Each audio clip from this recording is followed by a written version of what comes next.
আজ আমরা এসে গেছি সামগঞ্জে, সেই বিখ্যাত ঠাকুমার দোকানে। এই 2025-এ দাঁড়িয়ে যেখানে দ্রব্যের মূল্য বৃদ্ধি পেয়ে যাচ্ছে সবসময়, এখানেও এই সময়েও 1 টাকার চপ পাওয়া যায়। আপনারা ভাবতে পারেন। চলুন আজকে কথা বলে নিই সেই ঠাকুমার সাথে। আমরা এখানে বিখ্যাত 1 টাকার চপ খেতে এসেছি। 1 টাকা করে। আপনার দোকান কত দিনের? দোকান তো বহুদিনের। কত বছর বলতে পারবেন? কত বছর বলতে পারবেন?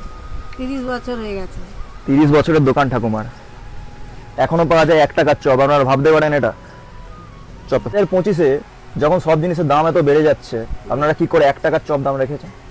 1 টাকার চপ রেখেছি বলেই তো দূর থেকে সব আসে। এই জন্য আপনার দোকান ফেমাস। হ্যাঁ। কোথা থেকে ছেলেরা আসে আপনাদের এখানে? অনেক দূর থেকেই আসে।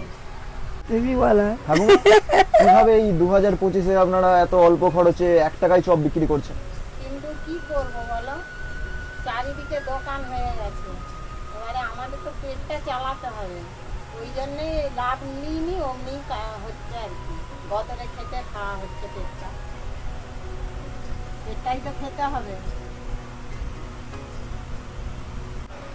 তো আপনারা যারা ভিডিওটা দেখছেন অবশ্যই ঠাকুমাকে সাপোর্ট করবে।